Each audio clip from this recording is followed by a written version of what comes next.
I look forward to it. 18 months from January. Yeah. Call the meeting to order. Oh, please rise. And I ask you to join me in a moment of reflection about the business that's beyond us this evening, actually. And please join me to pledge allegiance. I pledge allegiance to the flag of the United States of America and to the republic for which it stands, one nation, under God, indivisible, with liberty and justice for all. Clerk, please take the roll.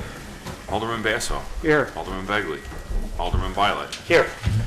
Alderman Clifford. Here. Alderman Lewandowski. Here. Alderman Key. Here. Alderman McGrogan. Alderman McGovern. Here. Mayor, City Clerk, Treasurer, and Attorney are all present. All right, no special presentations tonight. Under the consent calendar, I've got 3 items. The approval of City Council meeting minutes from October 19th, 2021. The approval of the payroll and voucher list for the period ending October 29th, 2021. And the approval of the proclamation for Veterans Day, which will be held on November 11th, 2021. Please, someone please make that motion. So moved. Moved by Alderman Violet, seconded by Alderman McGovern. Discussion. Roll call. Alderman Violet. Yes. Alderman Basso. Aye. Alderman Lewandowski. Aye. Alderman Key. Yes. Alderman McGovern. Yes. Alderman Clifford. Aye. All right. Under my report, I've got a couple of items here. Let's see. Bear with me a second. Stagg High School, the Music Boosters is having the Art for the Season, their Arts and Crafts Festival on November 13th from 9 till 4 and November 14th from 10 until 3. There'll be arts and crafts, vendors, booths, lunch, and food samples will be held at the school at 111th and Roberts Road. So if anyone would like to attend, they've asked me to read that, and I would appreciate you attending if possible. Request the approval of the appointment of Bob Starzyk to the Zoning Board of Appeals for a 5-year term expiring on November 11th, 2026. Someone please make that I'd like to move that to the defer to the next council meeting. Second. moved and deferred to the next council meeting. All in favor? Aye. Opposed? Okay. Motion, I'd like to direct the city attorney to prepare an ordinance updating the city code, section 114.34, employment of minors to match the Illinois Liquor Commission's rules and regulations permitting servers at 18. What that is our regulations were approved back whenever our liquor ordinance was approved, and it says that you must be 21 to actually serve drinks as a waitress or a waiter or something like that. And the commission itself uses the guideline of 18 years old, which is kind of common in the workplace, especially now with the shortage of workers. It's kind of come to light. So want to change our ordinance to reflect what the rules and regulations reflect. So will someone please make that move by Alderman Key, second by Alderman Violet. I have a All in favor? question. Yes, sir. What is the drinking age in this state? 21. This seems kind of like contrary to that. Somebody could be serving liquor, but Yes, can't be drinking liquor. that's true. That's the rules of the state, yes. You have to be of the age of majority, which is 18, not necessarily a drinking age. I believe that was actually enacted when the new state constitution was It could have put been. in. This is back just in an the oversight. 70s. Ours has never changed. That's what it Right. comes down to, so. Oh, okay. But it used to be in grocery stores too, because if the clerk was not 21, you'd have to reach across and Right. hit the Hit the button. and so they changed it to 18 so that, for this Yeah, exact reason. Right, so this is it, but we're gonna do it just to serve the drinks, so. Yeah. not to- So we're talking about just selling packaged liquor? No, in restaurants. In In restaurants and restaurants. bars? Restaurant, the waitresses, yeah. the They can waitress. serve you The wine. bartender serves it, And get- but the waitress can Deliver. deliver it to the table. Okay. Yeah. That's a better way to put Any it. other questions? All in favor? Aye. Opposed? Motion carries. And then a motion to adopt an ordinance increasing the number of liquor license, H liquor license, to 1 for Pass Healthcare, located at 7228 College Drive. I had a liquor hearing yesterday with the individuals from Pass Health Food, which has been in business for about 40 years now. And what they're going to do is put an area in their store for for gluten-free and things like that, wine and beer and stuff like that. So they want to, in order to sell that, they have to give a liquor license. So that's what they're going to be doing. Must be a carryout, right? Carry out, oh yeah, Yeah. definitely, just a carry-out area. So move. Is there a second? Second. Roll call? Alderman Key. Yes. Alderman Clifford. Aye. Alderman McGovern. Yes. Alderman Violet. Yes. Alderman Begley. Yes. Alderman Basso. Aye. Alderman Lewandowski. Aye. Okay, city clerk? No report. Okay, city treasurer? Thank you, no report. City attorney? No report. Communications, anyone have? Mr. Mayor? Go ahead. Oh, okay. Mr. Mayor, I passed out to everybody, it's on your table, a rough draft of what I wrote for a gambling ordinance. I don't want to discuss it tonight. All I want is for everybody to take and read it, look at it, and see if there's anything that you would like changed in it or edited. This is communication. It's up to you. But I would like everybody in this room on the council to turn around and take a look at it. And if there's any feedback you'd like to give me back on it, please give it back to me before November 8th. Okay, thank you. Jack? Oh, okay. Just a couple things. I received a letter that people in town should be aware of that it's from the Department of Labor and Training from Cranston, Rhode Island, the state Rhode Island Police. There's people going around using your information, applying for benefits and unemployment and checks of that nature. So be aware that these are going around. You get a letter here. I did call out here and they did verify it. That I never worked out there, but you could be a victim to this, so keep an eye on your financials and records and anybody drawing on your accounts. And the other thing I would like to just mention, lady, there's some items here on the table, and it's from a resident who's donated some things before, but I didn't put them on. It just says she came over to my house last night. It says, here are some lap Afghans for veterans on Veterans Day, either for the Mantino Veterans Home or your Vets Club or your Vets Hospital. Thank you for your concern about our veterans. Charlotte Houston, she's a resident of Ward 4, Alderman McGovern's ward in Oak Hill. So on behalf of the veterans, myself, and the organizations I represent, I would like to say thank you to Mrs. Houston for these beautiful Afghans here. And I'll just show the one. They're little lap Afghans, and this one's sort of Americana, but she knits all of these, and just different ones here.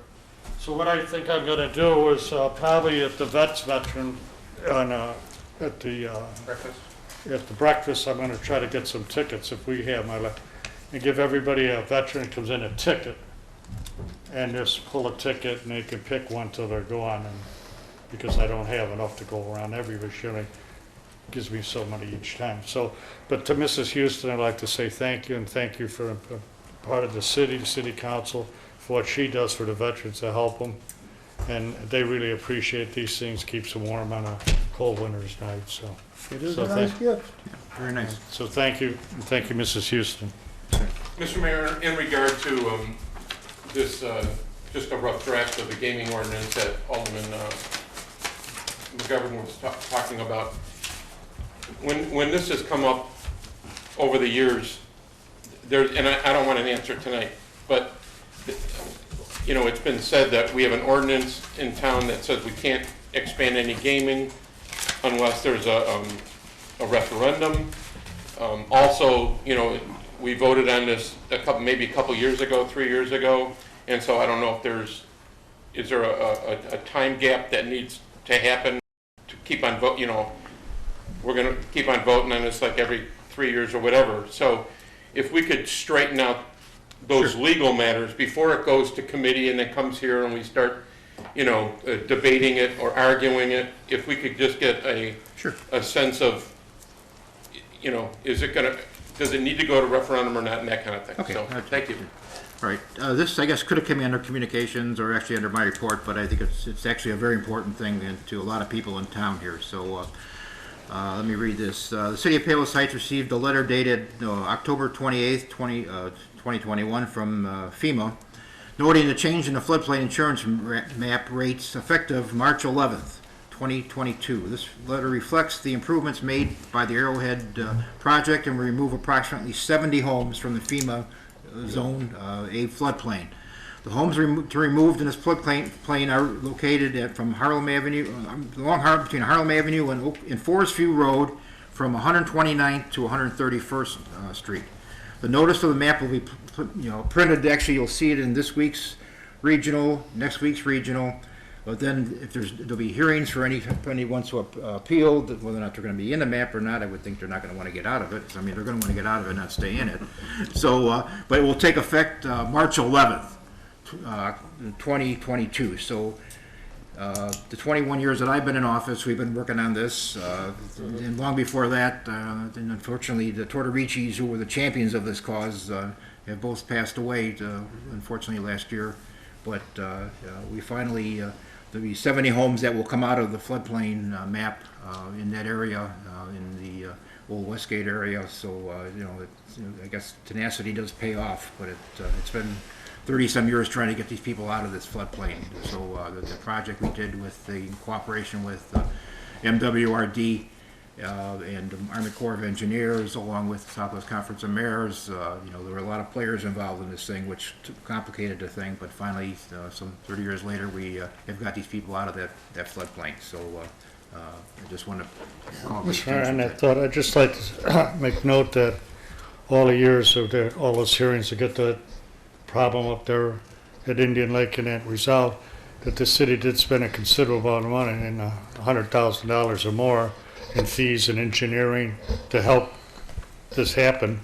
And just goes to show that the city does do things to help people. It might take a little time, but it took a lot of money and it took a lot of effort, and I helped part of the city council get that done. Well, the other side of it is those people spend $100,000 a year in flood insurance too. So there's this. Oh, yeah. Do you know whether that letter is going to go into each of the residents? No, it will not. It'll be published for general publication in the regional. I have a copy of the letter with a map if anybody wants to get a hold of it. In fact, I'll put it in my report this week and send it out to all you guys, and you can pass it on to anybody who may reside in that area. But again, it's a pretty noteworthy thing to happen. We have a homeowners association meeting coming up On Sunday. on Okay, Sunday. you'll have it by Friday. And so we'll be able to give them that date. Sure, yeah, definitely. And, hopefully a few of the people who will be positively affected by this Yes, yeah. will be at that meeting. Yeah, so I'll get it, yeah. So it's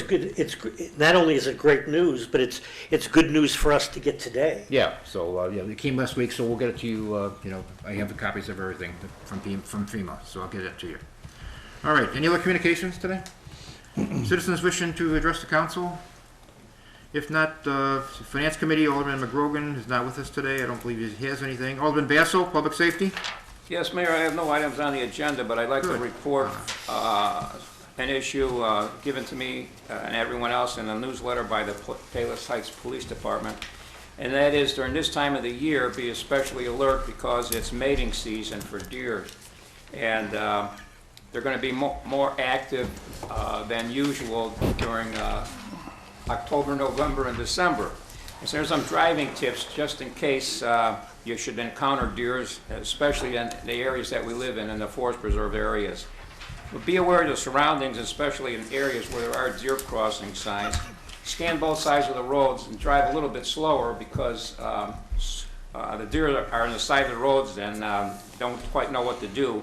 And slow down if you see a deer because they travel in packs, and if you see one, you're likely to see more than one. They follow one another. And prepare for the unexpected, because deers may stop in the middle of the road or they may double back. See that all the time. If you should be in a collision with a deer, do not get out of your car to see what the condition of the deer is. So stay in your car and call the police. So just be especially alert during this time of the year and stay safe, drive safe. And that's the end of my report. Thank you, See a sir. little deer? Did you have a little doe? Yeah, 2 bucks. Alderman Begley? Thank you, Mayor. I have 2 items on my agenda tonight. The first of which is to request approval to reallocate engineering funds from Phase 2 to Phase 1 for the second parking lot that's going to be at Lake Catherine. This is a net zero change. They just got more work done in Phase 2 than they had originally anticipated. That's Christopher Burke Engineering. So I'd like to, if anyone wants to make a motion on that. So moved. You moved. Second. Second by Alderman I'm Lewandowski. sorry, yeah. Questions? I was distracted there. Okay, all in favor? Aye. Opposed? Motion carries. And then I also have a motion to approve payment for one Ford F-350 truck in the amount of $43,504 to Roche Ford. Is there a second to that? Second. Moved by Alderman Begley, second by Alderman Clifford. Discussion? Roll call? Alderman Lewandowski. Aye. Alderman Clifford. Aye. Alderman Violet. Yes. Alderman McGovern. Yes. Alderman Begley. Yes. Alderman Key. Yes. Alderman Basso. Yes. And that is the end of my report. Thank you. Planning and zoning, Alderman McGovern. No report, Mr. Mayor. Alderman Key, recreation. Thank you, Mr. Mayor. As Alderman Clifford mentioned, on November 10th, which is a Wednesday, from 9 o'clock to 10:30 in the morning, we're having our annual Veterans Day breakfast at the Rec Center in the Orchard Room. And so if you're interested, just call the Rec Center and talk to Taylor, I believe, and she can get you included in that breakfast. And then with Thanksgiving come up and the Christmas, there's many activities going on at the rec department.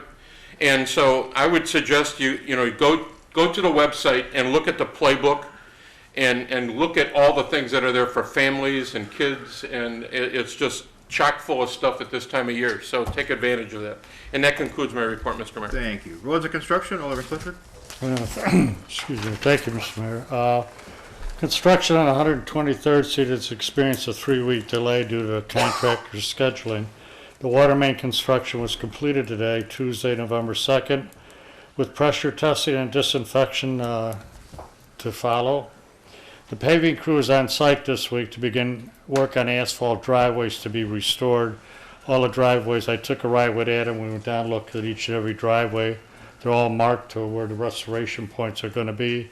Who's going to get what. Some are asphalt, some are concrete up to a certain part. And the project is still anticipated to be completed by the end of November, with sod and grading to be ongoing, weather permitting.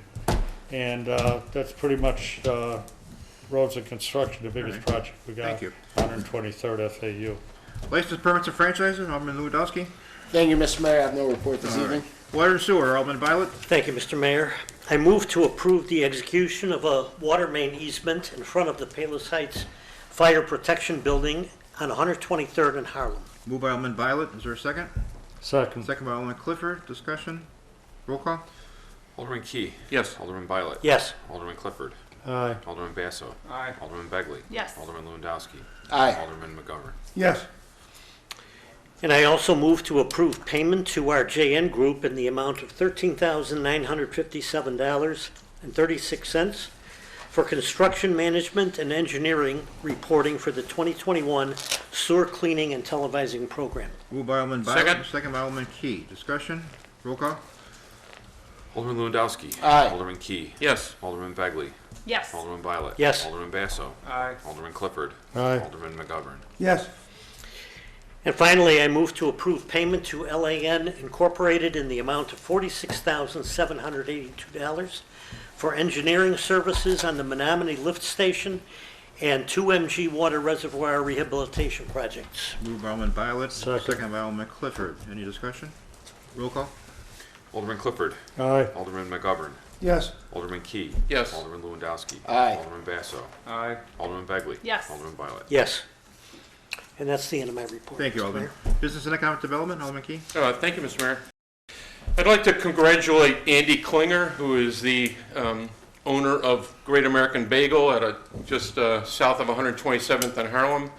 He has recently sold his business to a corporate owner, and so they're in the process of remodeling the whole business inside. And you'll notice that there's a dumpster outside because they're redoing pretty much the whole thing. But Andy's had that business now for 15 years, and he's retiring. And he's been a good friend of the city. And anytime we've had any events in town. He's always donated a lot of food to those events, and I think we're really going to miss him in the business community. And Are you gonna have to good. move your office? Yeah, I'm going to have to move my office for several weeks at least. And then we have 2 winter farmers markets coming up. The first one is November 13th, and then the second one is December 18th, and they're from 8 o'clock till noon. And then Holidays in the Heights is back this year after being closed down because of COVID.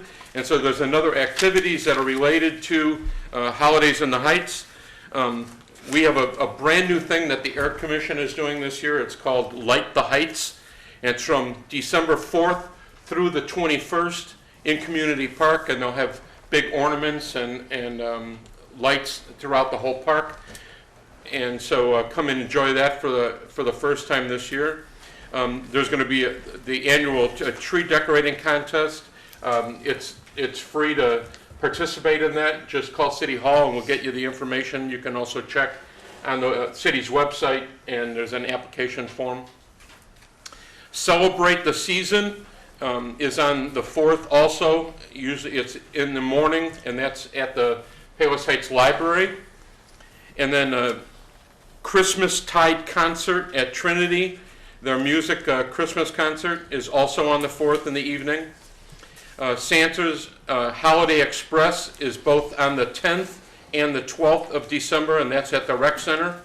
And then the Palos Heights Women's Club on the 12th is having a fundraiser, and that's an annual event also. And then at the Rec Center on New Year's Eve, it's called Noon Year's Eve, so right at noon they'll have a balloon drop and activities related to the new year coming. And then, Alderman Begley, do you want to talk about your parade a little bit? We are going to have the Santa Parade through Palos Heights back again this year, and that's going to be on December 4th at noon. Same route. Okay, great. Thanks. And then Chris Kringle, which is a big event, 75 crafters, tables under tent. There's 5 food vendors. It's going to be on December 3rd and 4th in the municipal parking lot. We will have off-site parking, and there'll be a vehicle to bring people to the market from those parking. And so, check out Facebook and other social media sites, and we'll be doing a lot of advertising for that. And that Chris Kringle is being sponsored not only by the city, but also by CMB Bank at 127th and Ridgeland. They've been very generous this year with the donation. So thank you to them. They've been very good to the city by sponsoring our concerts and our movies in the park, and they continue to help us out in this way. And that concludes my report, Mr. Mayor. All right, thank you. Cable TV? Alderman? The only thing I have, Mr. Mayor, is November 11th, the Veterans Day celebration out here at City Hall. It will be live and from Channel 4. 11 a.m. 11 a.m. Oh, yeah, thanks. 11 a.m. Thank you very much. Perfect, thank you. Any old business? Any citizens wishing to address the council? New business? Announcement. Okay. As you know, the holiday season is Alderman Key related to, and the Santa Parade, and everything's coming up this year. The Lions, again, we'll be setting up our tree lot on November 20th up at the bank at 126th in Harlem on by the grill up there at 8 a.m. Anybody interested in volunteering or lugging a tree or helping to put up a stand, at that morning we'll have coffee and rolls. We were hoping to get some high school kids. We get a lot of trees that come in there. We sell them out pretty quick because Lions have a good reputation, have a quality item there, and we're looking forward to again another successful year for Christmas. Among the things a lot of people ask, and the reason I want to explain this is, what exactly does the Lions do with the Christmas trees? I know they do this and they do one of these things, but just other than sight and hearing impaired organizations, we work with places called Angels Touch, the Diane Masters benefit out there in Orland Park, Crisis Center, and things like that, other than just light and sight impaired. Sight mobiles go to disadvantaged neighborhoods and try glasses on with the kids and thing. But the trees here are sort of special on this holiday season because the money we use for that, we give food baskets to quite a few families that need it and request it. And Mom says, so after we pay the trees, that money goes for Christmas to food and some toys. And then you notice I always collect toys, and Jerry collects some Marine Corps stuff. And so just think about it this holiday season. Any help you can give to any kind of organization, even besides the Lions, be greatly appreciated, because they've gone through, all these organizations have gone through a tough year with the COVID, and things are tight, and they're probably going to be asking for things. So just keep an open mind to things like that. And any help will be appreciated. Thank you. Thank you very much. And during holiday season, keep that in mind, obviously. Yeah, Yeah, about 600 or 700 coming this year. good, great. Any other new business? Entertain a motion to adjourn. Second. All in favor? Aye. Be safe.